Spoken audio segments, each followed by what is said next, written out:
Okay, kumusta kayo mga kasama? Dito na naman tayo. Yung nakarang doon tayo sa tabing dagat. Ngayon naman ay punta tayo sa tabing ilog at balikan natin yung pinunta natin mga nakaraang video. At balikan natin yung sa tabing ilog na may ginagawang tulay dun kung yari na ba or mayroon na bang mukhang tulay na ba, kasi nung huli natin punta dun ay nagre-reverse pa lang sila o nag-ano ng mga baka at saka nagbubuhos ang poste. Ngayon, tingnan natin kung nakatayo na ba yung mga poste. Nakarang video natin sa tabing dagat tayo, ngayon naman ay pupunta tayo sa tabing ilog dahil nga sobrang init ng panahon ngayon. Kung sa bahay ka lang para kang matutuyo dahil nga wala tayong aircon, kaya ipahangin tayo dito sa tabing ilog. Mingming tabi, may truck.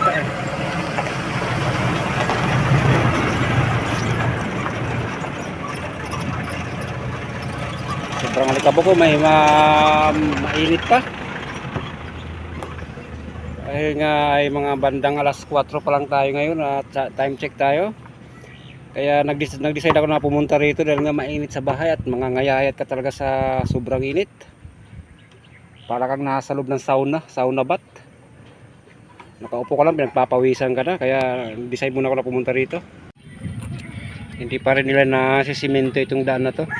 Tagal-tagal na to na hindi sinisimento Kailangan ito sisimentoin. Ito ang sitwasyon natin ngayon dito sa tabing ilog.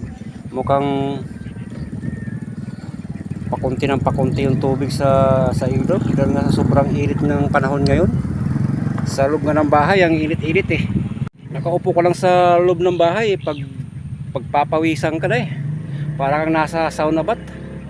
Mga ngayayat ka talaga sa init. Naswerte yung may mga aircon ngayon. Punta tayo banda doon, tingnan natin yung tulay na ginagawa nila. Tingnan mo nga, matirik pa yung araw, mainit pa yung paligid ko. Tingnan mo nga yung mga kabundukan, nagkulay chocolate na, mga kulay brown na, yung mga damo na mamatay na sa sobrang ang init.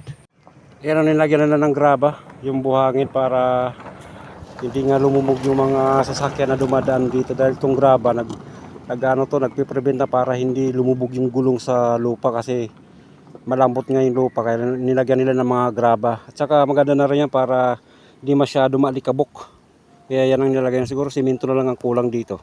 Ayun yung tulay na ginagawa nila, mayroon ng mukha, mayroon na silang madadaanan na sasakyan, kasi dati poste-poste lang, ngayon mayroon ng yung pagguhit na yan ayun. Pero nagbubuhos pa rin yan.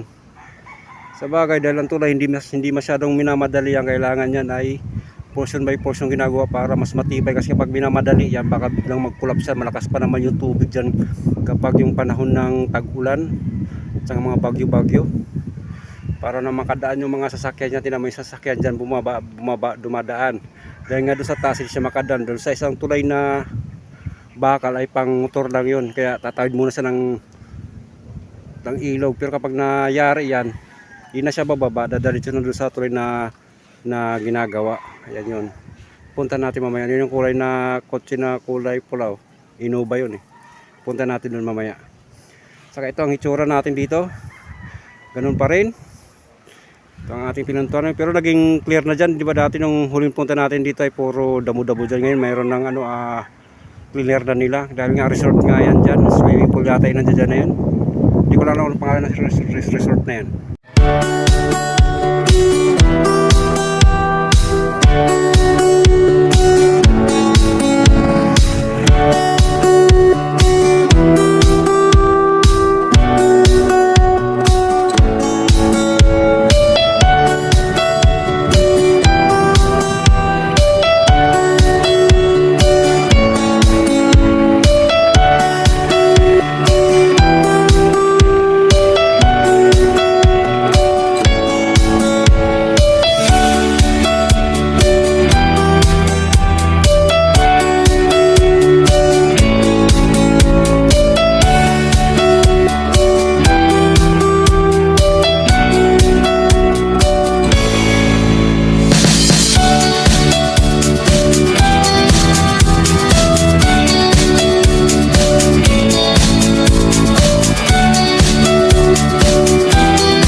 Ayan yung nasa background ko, maganda yung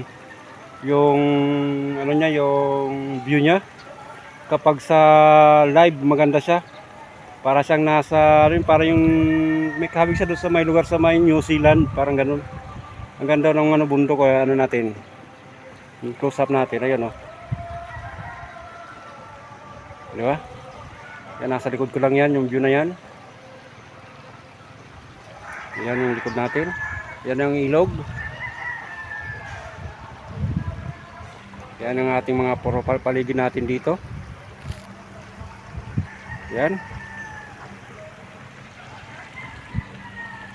Saka yung tulay na yan, oh, medyo lapit-lapitan pa natin ng konti. Pero papunta tayo dyan mamaya. Tingnan natin. Dito muna tayo dahil nga malilim dito. Dahil nga banda doon mainit pa.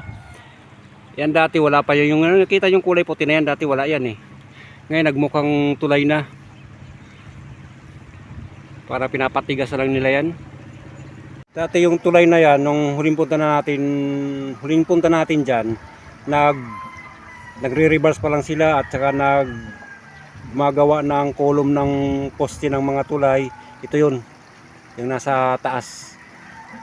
Tingnan ninyo, yan muna sila nagbubuhos, nagre-reverse ng tulay at saka pinoporma nila yung mga poste para nga doon sa pundasyon ng tulay. Ito muna, ito sila, yung huling punta natin.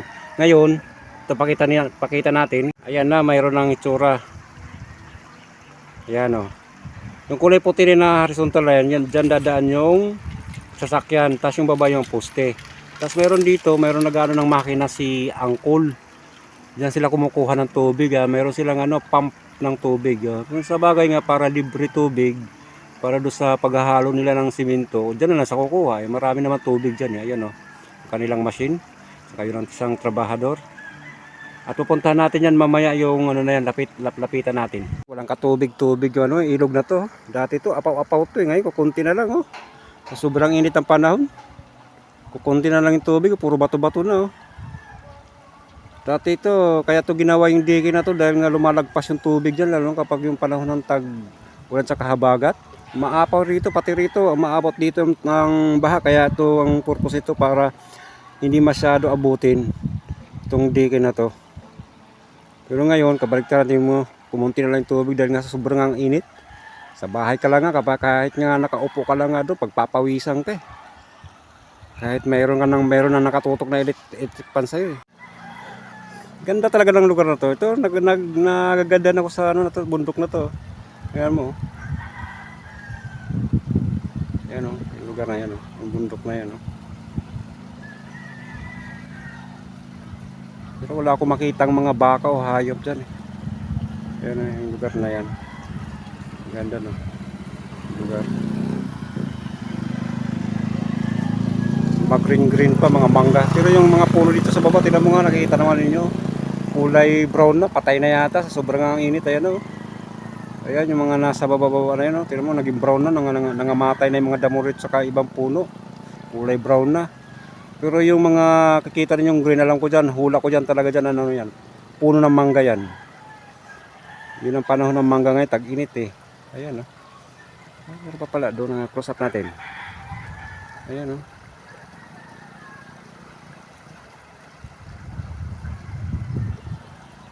Ayan ang tulay sa malapitan. Ayan na siya o. Ayan o, mayroon na siyang yung parang pagdadaanan ng sasakyan yung sa taas na yan, yung sa taas ng kulay puti na yan. Ayan, may mga poste na, pero yung ibang poste wala pa rin eh, wala pa rin buhos eh. Ayan yung tulay. Saka nandito pa yung kanilang pinaglalagyan ng mix na simento. Ayan. Wala sila yatang trabaho ngayon. Ayan, yan ang itsura ng tulay dito. Ayan, nandiyan dyan ang mga tricycle, ang mga motor single. Kung tatawid ba sila doon, hindi naman dumaritso. Doon tayo pupunta mamaya. Subukan nga natin pumunta doon. Yan, nasa taas na tayo ng tulay na bakal. Pinauna muna natin yung nagmumotor. Tayo sumabay, baka single nga ito eh. Ayan yung niya rito, ayan o. Ayan tulay niya. Maya magbubuo sila, balikan natin mamaya. Punta lang tayo rito. Ayan yung tulay dito. Ayan yung baba na yan. Ayan. Sa taas tayo. Ayan, nasa taas tayo. Punta na po. Ang daming ano, alikabok. Alikabok lang. Pero okay lang yan. Andito tayo eh.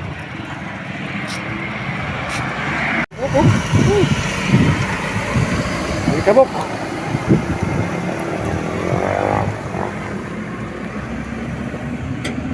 Mixer tumasok. Tumain na. Ayan ang matras. Hindi na kinaya ng ano ng kanyang load. Masyadong mabigat. Atras kayo dyan, baka kaya. Tumawag na, tinan mo, natapon na yung halo niya. Punong-puno.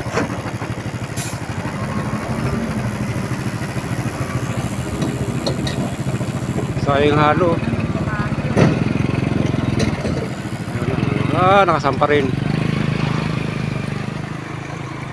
Ano naman sa mga sasakyan naman dyan, ay ikot.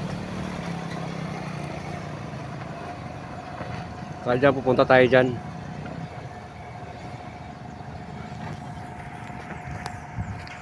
Ito ngayon dito, ayan. Ayan yung baba ng ano ng tulay. Ayan natin. Yan. Yan, galing tayo dyan kanina. Tulay na bakal na yan, pang single na motor lang. Ito kapag nangyari ito, pwede nandang duman yung 4 na gulong dyan, mga truck, mga kotse dyan, o kaya jeep. Kunti lang yung tubig. Oh. Yan, bumalik na naman yung truck. Yan, kaya nyo. Ayan. Nagmaniobra lang siya. Sayang halo, malikabok po. Ngayon na tayo duman dyan, malikabok. Ito ang hitsura dito. Yan. Yun, kapal ang buhangin, no? Hindi lumulubog yung gulong ng bike natin. Kaya nilakad na lang natin. Yan, itong kalsada. Ito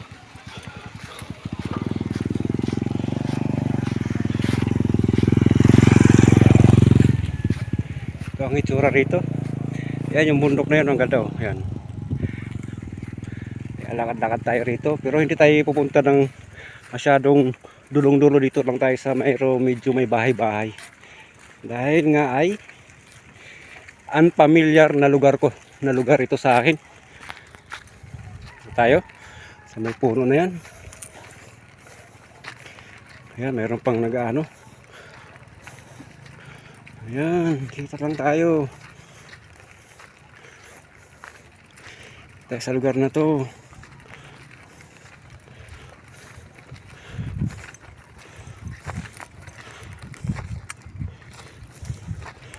Yan. Ito ang area natin na pinuntahan natin. Hanggang dito lang tayo. Wala tayo pumunta doon. Yan ang lugar na yan. May mga bahay-bahay din pala rito. May mga siguro mga nagtatrabaho itong mga to. Magpuputol sila ng mga sanga ng kahoy. Ito ang area natin. Yan o. Galing tayo doon. Tapos dito lang tayo. Hanggang dito lang tayo. Ito ang ating lugar natin. Hanggang dito na lang tayo. Ayan, sa likod ko may mga kabahayan na. Naglalatag sila ng kuryente, kable ng kuryente. Lalagyan siguro ng ilaw yung sa likod na yan. Ayan. Ayan, may sasakyan na lalabas. Private property siguro ito. Crusher nga ito eh. Yan, nasa likod ko. Ayun, yung dalawang yun. Yung dalawang yun. Yun. Naglalatag sila ng wire. Para nga naman may liwanag dito kung gabi. Sobrang dilim siguro to pag kung gabi na rito. Walang mga ilaw yung poste o kaya wire ng poste. Pero yung mga bahay na yan siguro, mayroon siguro ilaw yan. Kapag dito kasi tumira rito, napakatahimik. Siguro maririnig ng gabi rito mga huli ng mga ibon, mga paniki na yan. No? Hindi pwede rito tumira yung mga matatakotin. Yung lugar ng bahay na yan, no? Yan. Yan yung dalawang yan, naglalatag sila ng wire, sila lagyan na ng kuryente yan. Tapos doon. Tara, na tayo. Atras natin ay. Ay magdidilim na.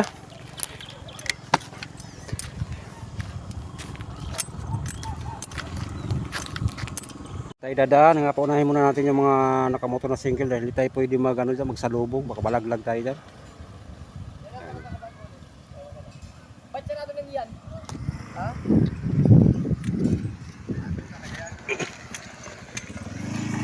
Maganda ko yun. May paribon-ribon pa sila dun. Ayan na, nagbuhos na sila. Start na ulit sila na trabaho. Ayan. Malapit na matapos. Kunting mga siguro mga ilang buwan na lang yan. Madadaanan na ng mga sasakyan yan. Ayan, dito na tayo. Ayan, malaking tulong yan sa mga katutubo natin na may mga 4 na gulong para sa mga kanilang mga kalakal. Kasi nga pag mataas ang ulan o malakas ang ulan o malakas ang baha, hirapan sila tumawid dito sa ilog na to. Baka na-isolate sila. Kasi yan siguro ang purpose yan, pero malaking bagay din yan. Tayo, pabalik na tayo doon sa baba. Ayan yung tulay. Yan. Usap natin. Kaya nagbubuhos na sila. Park na sila doon. Ayan. Yan na yung tulay. Ayan o.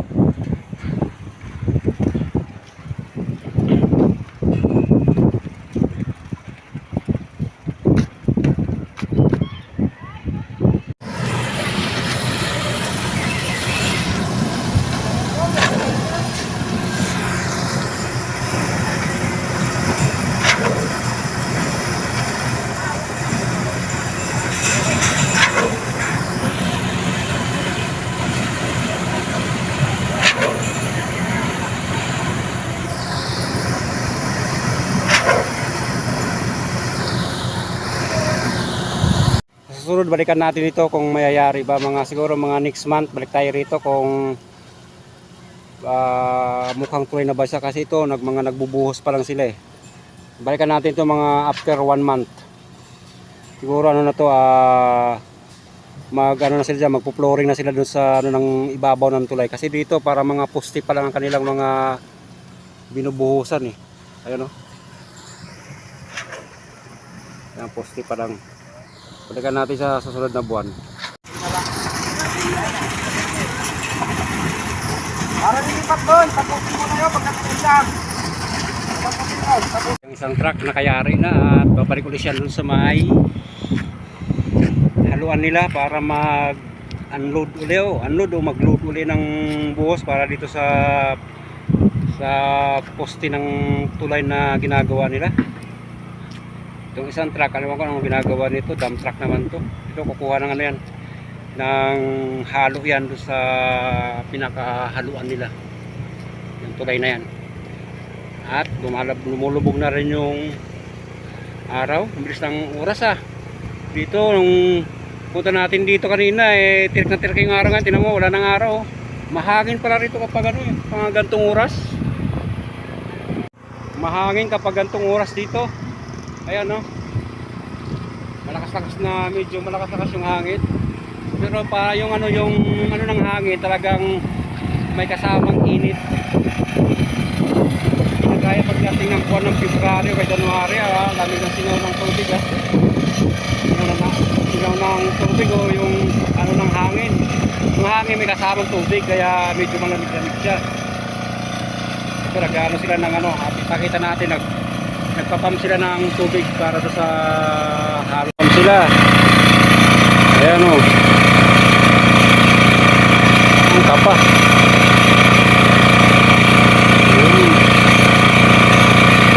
Bagay yan. Diba? Yung galing ng kambing yun nadulas na nga. Nakakasampa siya dyan tinan mo, panoorin natin.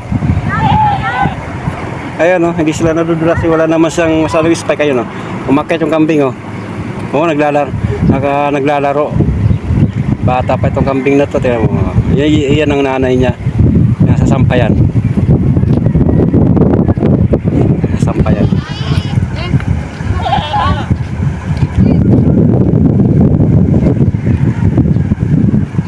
Uy, naglalaro, tinan mo, di ba? Naglalaro.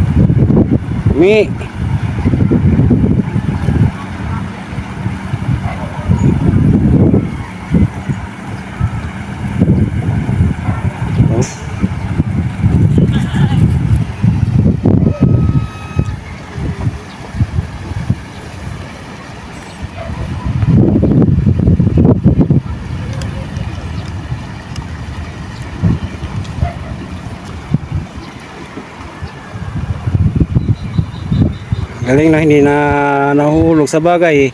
Yung mga doon nga sa may ano, Himalayas Mountain ba yun? Yung mga camping doon, patarik ng bagay na hindi sila nahuhulog. Hinahabol pa nga sila ng leopard. Ayun, ayun, nangihingain si Mi. Oh, ayun. Diba? Hanggang dito lang muna ang video natin mga kasama. Balikan na lang natin doon ng after 1 month kung matatapos ba nila yung pagbubuhos sila ng poste at saka yung flooring na rin ng pinakatulay. At sikapin natin doon dahil nga madilim-dilim na rin doon at saka malikabok. Balikan na natin doon ng after 1 month yung pinanggalingan natin doon. Pinanggalingan natin at pinunta natin doon kanina. Pero hanggang dito mo lang muna ang ating video sa susunod na uli at after 1 month nga, ulit-ulit tayo. Balikan natin yun kung mayayari ba yung tulay na yun. Sana nga mayari na at saka masiminto na yung kalsada doon dahil nga hindi kapok ko. Hanggang dito lang muna mga kasama. Thank you sa mga bagong subscriber ko. Sana dumami kayo.